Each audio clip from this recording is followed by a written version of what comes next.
Titre: Sur l'insuffisance des compagnons. Réflexion stoïcienne. Un sage fut un jour interrogé sur l'absence de compagnons dans sa vie. Il répondit avec la sagesse qui le caractérisait.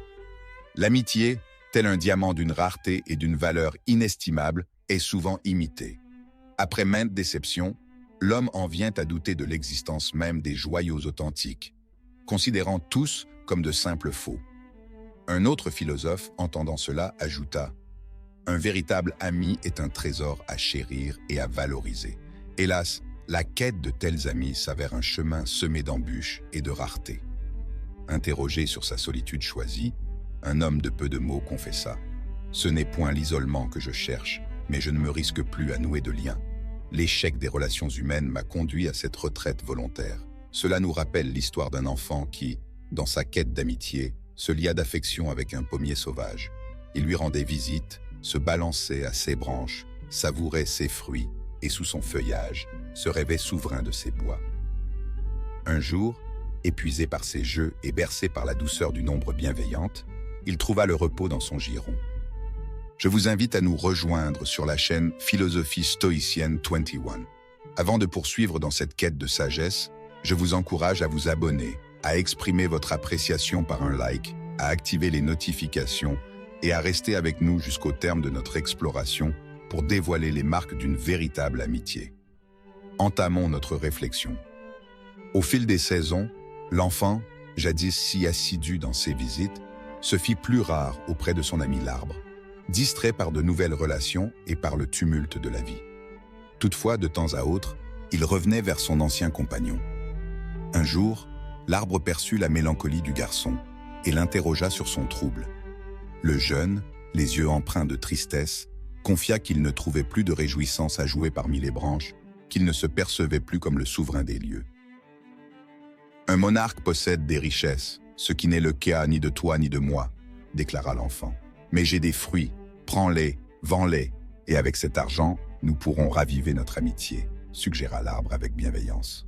Le jeune cueillit les pommes, les vendit, mais ne revint point vers son ami l'arbre, qui patienta, les yeux fixés sur le chemin jadis emprunté par l'enfant.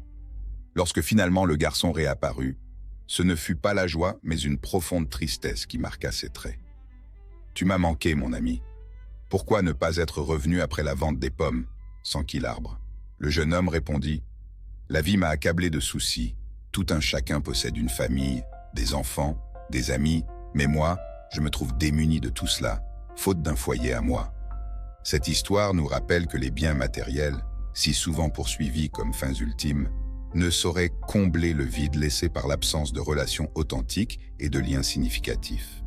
Elle illustre la sagesse stoïcienne selon laquelle les possessions extérieures sont éphémères et que c'est en cultivant notre fort intérieur et nos relations que nous trouvons la véritable richesse. « Quelle est la valeur de notre lien si tu ne peux m'offrir un toit ?» interrogea l'homme, empreint d'un sentiment d'urgence face à ses besoins terrestres. L'arbre, dans un élan de générosité inébranlable, répondit « Je suis là pour t'assister. Utilise mes branches pour ériger ta demeure, et tu trouveras de nouveau le bonheur. » Ainsi, l'homme prit les branches de son ami, construisit sa maison et y vécut des jours heureux, jusqu'à la fin de ses jours, la mémoire de l'arbre s'estompant avec le temps. Le temps passa, et l'homme, désormais vieux et lassé par le poids des ans, ressentit l'envie de s'évader vers des contrées lointaines où nulle âme ne pourrait l'atteindre. Il convoitait un bateau, mais ne savait où poser ses espoirs. L'arbre, confronté à la tristesse de son ami, demeura muet face à cette nouvelle demande. Cependant, l'homme, guidé par un désir inextinguible de liberté, se saisit d'une hache et abattit le tronc de l'arbre pour construire son embarcation.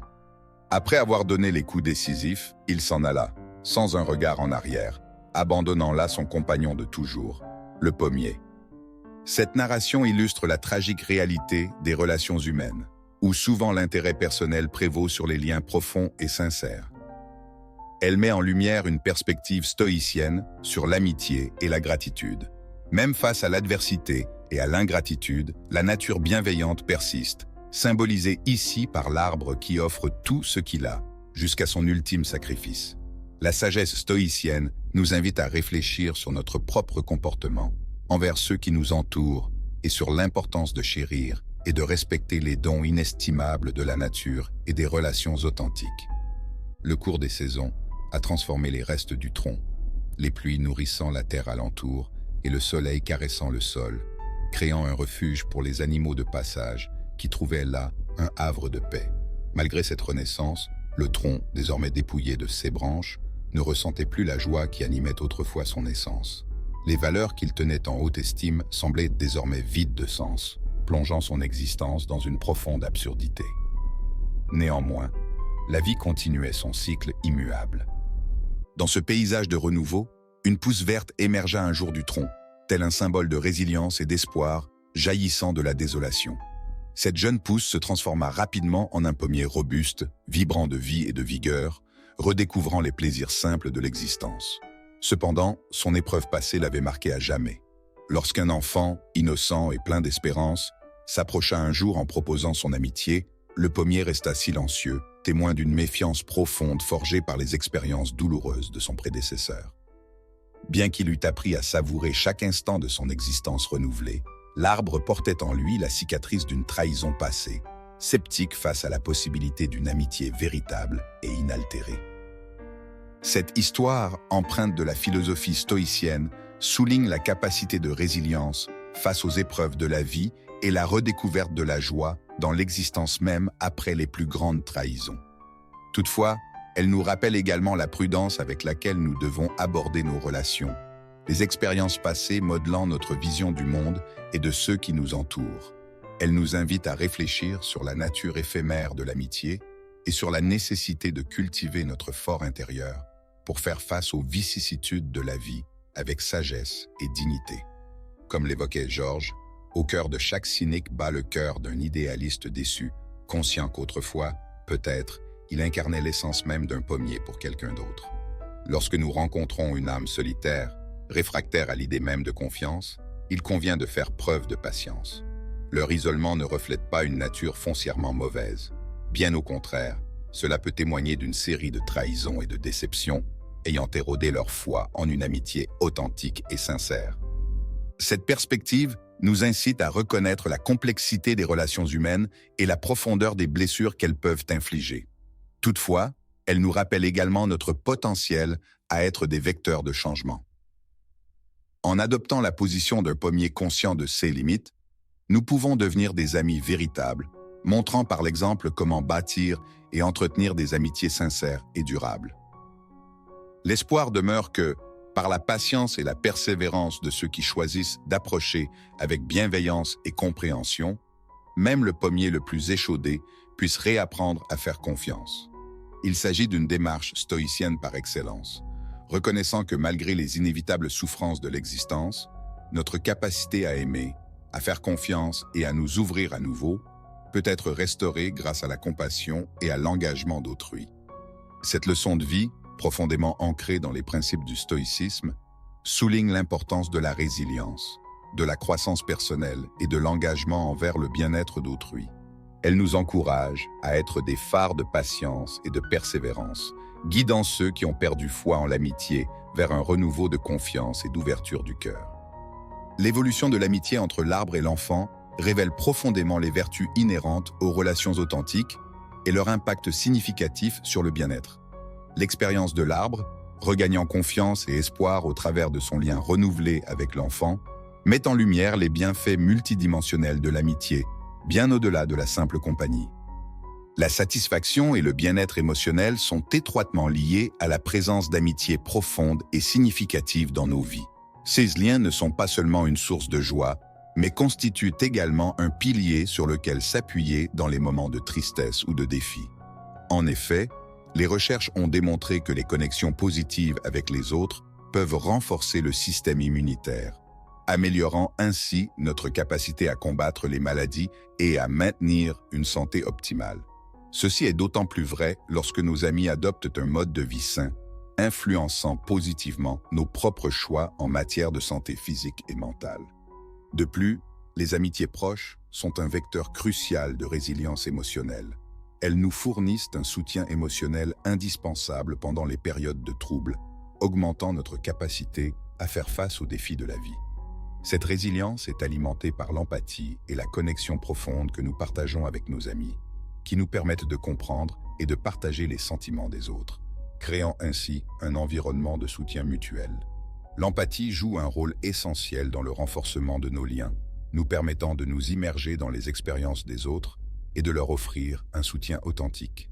Cette capacité d'entrer en résonance émotionnelle avec autrui enrichit nos expériences, renforçant le sentiment d'appartenance et la proximité dans nos relations. Les interactions authentiques et significatives que nous entretenons avec nos amis constituent la toile de fond de notre réseau social, nous apportant un sens d'appartenance et de sécurité émotionnelle. Ainsi, l'histoire de l'arbre et de l'enfant ne se contente pas de narrer la renaissance de l'espoir et de la confiance à travers l'amitié. Elle illustre également la profondeur et la richesse que ces liens apportent à notre existence.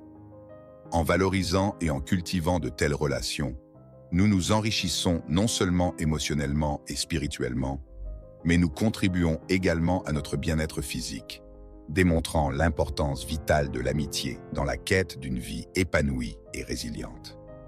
L'importance des connexions humaines solides pour le bien-être émotionnel ne saurait être sous-estimée.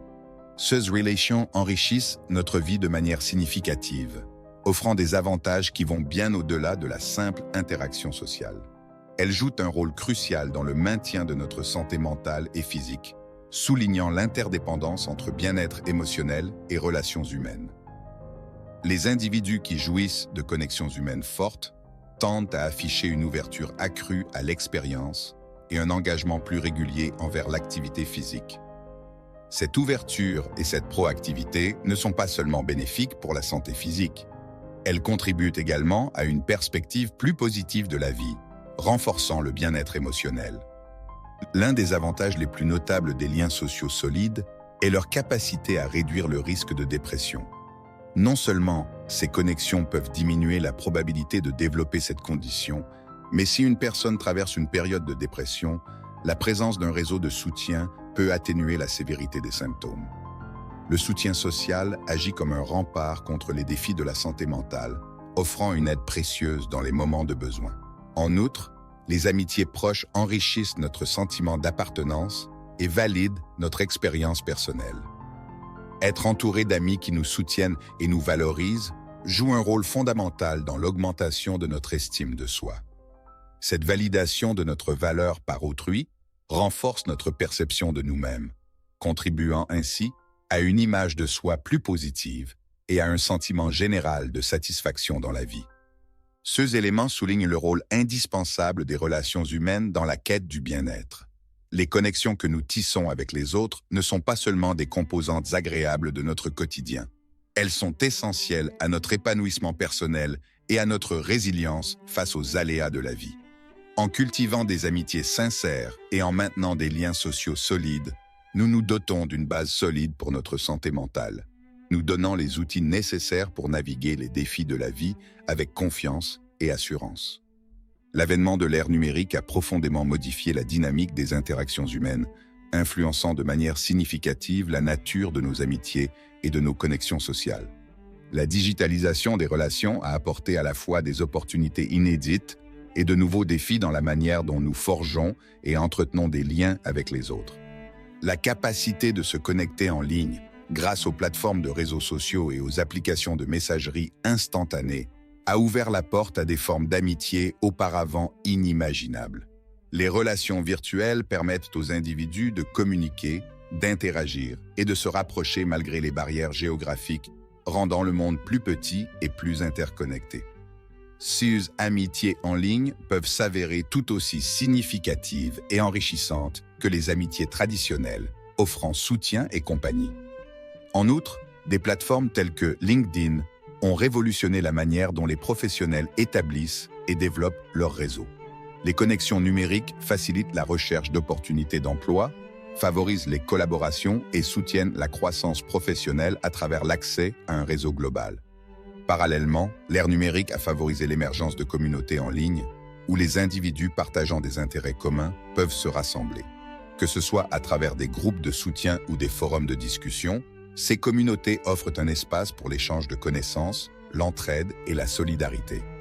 Elles permettent aux gens de trouver un sentiment d'appartenance et de validation qu'ils pourraient ne pas rencontrer dans leur environnement immédiat.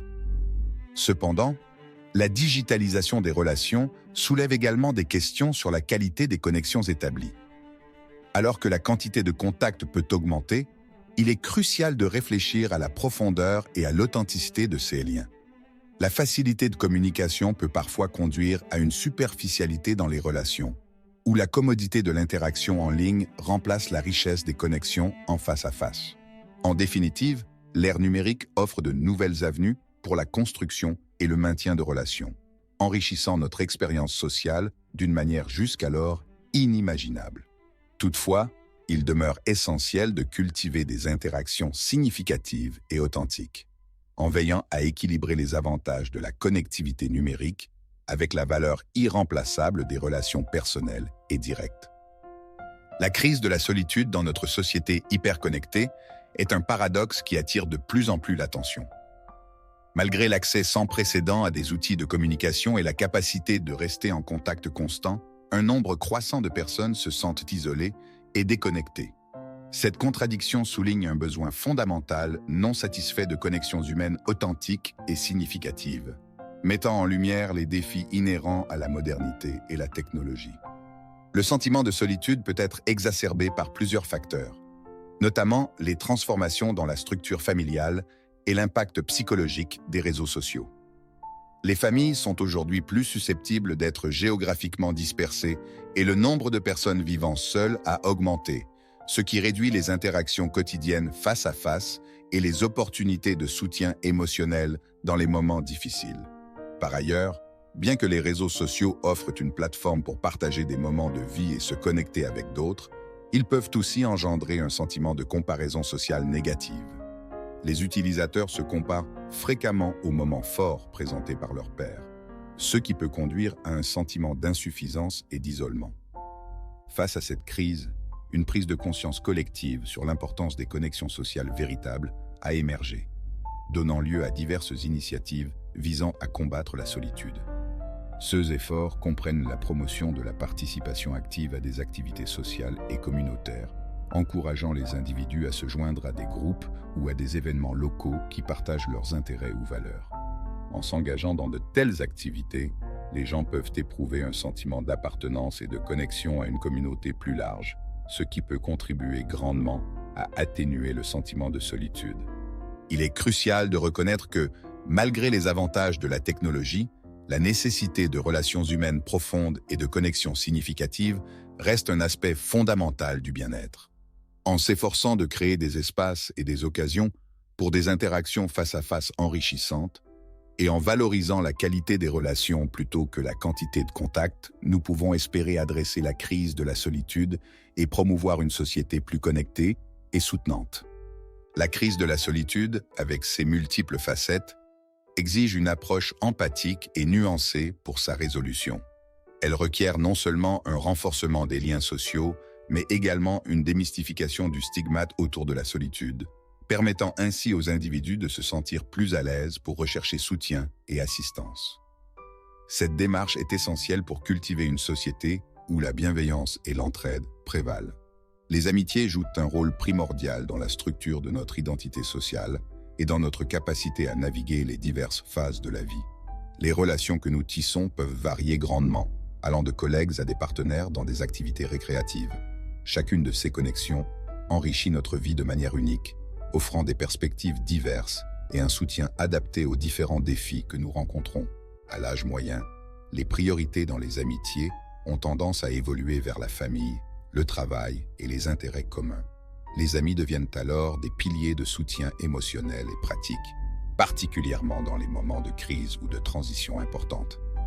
C'est aussi à cette période que les relations peuvent se solidifier, devenant des sources de réconfort et de stabilité durable. Les bénéfices des amitiés ne se limitent pas à la fourniture d'un réseau de soutien. Elles sont également des vecteurs de développement personnel tout au long de la vie. Par le biais des relations amicales, nous explorons de nouvelles idées, nous confrontons à des perspectives différentes et nous engageons dans un processus d'apprentissage et d'acceptation mutuelle. Ces interactions favorisent notre croissance individuelle et nous aident à mieux nous comprendre nous-mêmes et le monde qui nous entoure. Ainsi, dans la lutte contre la solitude, il est crucial de valoriser et de cultiver des amitiés significatives et diversifiées. Ces relations enrichissent notre expérience de vie, nous aident à surmonter les défis et contribuent à notre épanouissement personnel. En promouvant une culture de l'ouverture et en déstigmatisant la solitude, nous pouvons encourager les individus à se connecter de manière authentique, créant ainsi une société plus unie et empathique, où chacun se sent compris et soutenu. Pour forger et préserver des amitiés qui résistent à l'épreuve du temps, il est essentiel d'adopter certaines pratiques et attitudes qui favorisent la santé et la durabilité de ces relations. Voici des conseils guidés par les principes du stoïcisme et de la psychologie moderne pour cultiver des liens profonds et durables. 1. Pratiquer une communication ouverte. La transparence et l'honnêteté sont les fondations sur lesquelles repose toute relation durable. Osez exprimer vos sentiments, vos besoins et vos attentes de manière claire et respectueuse. Une communication efficace permet de résoudre les conflits et de renforcer le lien entre amis. 2. Faites preuve d'empathie et de respect. Essayez de comprendre les perspectives et les émotions de l'autre sans jugement favorise une connexion profonde. Le respect mutuel est essentiel pour maintenir l'estime et la valeur de chacun au sein de la relation. 3. Cultivez l'auto-soin. Prendre soin de soi est fondamental pour être en mesure d'offrir le meilleur de soi-même dans toute relation. L'auto-soin favorise une estime de soi saine qui est cruciale pour engager des relations équilibrées et réciproques. 4. Privilégier la qualité à la quantité. Des amitiés profondes et significatives offrent un soutien plus fiable et enrichissant que de nombreuses connexions superficielles. La qualité des interactions, marquée par l'empathie, le soutien et la compréhension mutuelle, est plus importante que le nombre d'amis. 5. Saisissez les opportunités de croissance. Les défis, les sorties de zone de confort et les leçons apprises dans le cadre des relations amicales contribuent à votre développement personnel. Chaque amitié peut offrir des perspectives uniques et des occasions d'apprendre et de grandir. 6. Pratiquez la réciprocité et le soin mutuel. Les relations saines sont basées sur l'échange et le partage. Veillez à ce que le soin et le soutien soient réciproques, créant ainsi un équilibre qui nourrit la relation sur le long terme. En intégrant ces principes dans vos relations, vous pourrez développer des amitiés enrichissantes et durables qui soutiennent votre bien-être émotionnel et physique. Les enseignements du stoïcisme, axés sur la vertu, la maîtrise de soi et l'acceptation, offrent des outils précieux pour naviguer les complexités des relations humaines avec sagesse et compassion. Nous vous invitons à partager vos expériences et réflexions dans les commentaires et à vous abonner pour plus de contenu enrichissant sur le stoïcisme et son application dans la vie quotidienne. N'oubliez pas d'activer les notifications pour ne manquer aucune de nos futures vidéos explorant la sagesse stoïcienne. Continuez à cultiver votre esprit et votre âme avec nos ressources sélectionnées. À la prochaine pour davantage d'inspiration et de connaissances.